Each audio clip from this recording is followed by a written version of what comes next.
নমস্কাৰ। ঘটনাটো মানে আমাৰ গাঁৱৰ লাগোৱা কাহিবাৰী বাসিন্দা বিষ্ণুৰাম সূত্ৰধৰ তেওঁ মানে বোম্বাইত কাম কৰিবলৈ গৈ আছিল, বোম্বাই গুজৰাট। আৰু যিটো গাড়ীত নি বঙাইগাঁৱত ট্ৰেইনখন আছিল কামাখ্যা এক্সপ্ৰেছ। সেই কামাখ্যা এক্সপ্ৰেছত যাই থকা অৱস্থাত আধা ৰাস্তাত তেওঁ নিৰ্দেশ মানে হেৰাই গ'ল। আৰু লগত আমি আৰু দুজন আছিল গাঁৱৰে। তো তেওঁলোকে পাছত লগ নাপাল আৰু বেলেগ বেলেগ হেৰিত আছিল, যাৰ ফলত তেওঁ হেৰাই যোৱাৰ পিছত 1 ঘণ্টামান পিছত গম পোৱাৰ পাছত তাৰপিছত সি যোগাযোগ হ'ল যে মানুহজন হেৰাই গ'ল, ক'ত গ'ল। পিছত তেওঁ এনেকুৱা হ'ল, কেইদিনমান পাছত মানে একদিন পিছত তেওঁক পোৱাৰ পিছত হস্পিটেলত আমি পোৱা বুলি গম পালোঁ। হস্পিটেলত খবৰ দিল, ভোটাৰ ID থকাৰ কাৰণে বিয়লক ফোন কৰিল, বৰলাগাঁও VCDCৰ কিবা। তাৰপিছত তেওঁ আমি ইফালৰ পৰা গম পোৱাৰ পিছত সিফালৰ আমাৰ মানুহ যিহেতু আছে আমাৰ গাঁৱৰে, তো তেওঁলোকক জনোৱা হ'ল, নাম্বাৰ দিয়া হ'ল।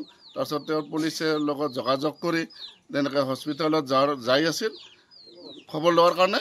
পিছত সেই খবৰ যোৱাৰ আগত 1 ঘণ্টা 2 ঘণ্টা আগত মানুহজন ওলাই যোৱা বুলি কৈছে হস্পিটেলৰ পৰা। পিছত সেনেকৈ নাপাল, বিচাৰি খোচাৰি কোনো এতিয়াও বৰ্তমানো খবৰ পোৱা নাই। থানাত এজাহাৰ দিছিলে, থানাত এজাহাৰ দিয়াৰ পাছত তেওঁলোকে বিচৰা বুলি কৈ আছে, কিন্তু এতিয়াও আমি সেই খবৰবিলাক আমি এতিয়াও জানিব পৰা নাই কি হৈ আছে, ক'ত হেৰাইছে।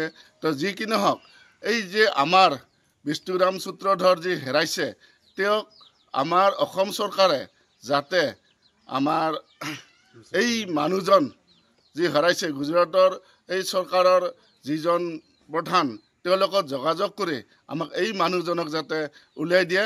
আৰু মই এই অসম চৰকাৰৰ লগতে আৰু BTR চৰকাৰকো মই অনুৰোধ কৰিছোঁ যে যাতে BTR চৰকাৰেও এইখিনি গুৰুত্ব সহকাৰে লয়। আৰু আমাৰ বিজিনিৰ MLA অজয় কুমাৰ ৰায়ে দেৱক আমি অনুৰোধ একদম এইটো বিশেষ একদম হেৰি কৰি যাতে গুৰুত্ব সহকাৰে লয় আমাৰ এই মানুহজন, যিহেতু তাৰ সমষ্টিৰ মানুহ।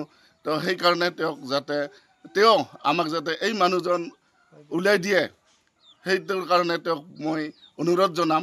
আৰু লগতে গোটেই কোনোবাই যদি আমাৰ এই মানুহজনক বিচাৰি পায়, তেনেহ'লে আমি এই চেনেলৰ জৰিয়তে আমি ফোন নম্বৰ দিম।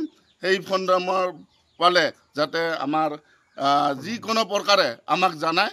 এইখিনিয়ে মই কৈ মোৰ বক্তব্য সামৰি মাৰিছোঁ। ভুল হ'লে ক্ষমা কৰিব। যাতে আমাৰ এই গাঁৱৰ গোটেই মানুহখিনি আতংক হৈ আছে যে মানুহজন হেৰুৱাৰ কাৰণে, সেইকাৰণে আমি বহুত এতিয়া আমি দুখত আছোঁ। আৰু যিজন মানুহ আজি বাহিৰত কাম কৰিবলৈ গৈছে, তেওঁৰ দুৰৱস্থা বহুত, আৰ্থিক অৱস্থা একেবাৰে বেয়া। ঘৰৰ অৱস্থা কেনেকৈ চলিব নপৰাৰ কাৰণে বয়স মোটামুটি 50-ৰ ওপৰত হৈছে। কিন্তু এইখিনি অৱস্থাত যাব নালাগিছিল, কিন্তু উপায় নাই, পেটৰ হেৰিত যাব লগা হৈছে, পৰিয়ালৰ হেৰিত। সেইকাৰণে এইখিনিয়ে আৰু যাতে এই আমাৰ প্ৰশাসনে যাতে গুৰুত্ব সহকাৰে এই মানুহজনক উলিয়াই দিয়ে, সেইটোকে মই অনুৰোধ কৰি মোৰ বক্তব্য সামৰি মাৰিছোঁ। ধন্যবাদ। ঘটনাটো আমাৰ বিষ্ণুৰাম সূত্ৰধৰ আৰু সূৰ্য সূত্ৰধৰ আৰু গুৱাবাৰীৰ এজন চাওতাল মানুহ, মই নামটো নাজানো। তেখেত লোক তিনিওজনে মানে গুজৰাটৰ ৰাজকোটলৈ বুলি কাম কৰিবলৈ ওলাইছিল। যোৱা বুধবাৰ, কেই তাৰিখ বা আছিল, মুঠতে যোৱা বুধবাৰে কাম কৰিবলৈ গৈ আছিল। তাতে যাওঁতে মানুহজন ৰাস্তাতে কেনেকৈ ট্ৰেইনতে নিৰুদ্দেশ হৈ গ'ল। তাৰপিছত গধৰা এটা হস্পিটেলত তাক আমি পাওঁ বুলি গম পালোঁ, কিন্তু এতিয়া সেই মানুহজন গধৰা হস্পিটেলৰ পৰাও নিৰুদ্দেশ হৈ গ'ল। তাৰপিছত তাতে বহুত যোগাযোগ কৰিও এতিয়ালৈকে বিচাৰি পোৱা নাই মানুহজনক। তো এতিয়া আমি আমাৰ অসম চৰকাৰক দাবী জনাব বিচাৰোঁ যে মানুহজন যাতে কেনেবাকৈ আমাক বিচাৰি উলিয়াই দিয়ে চৰকাৰে ইমানেই আৰু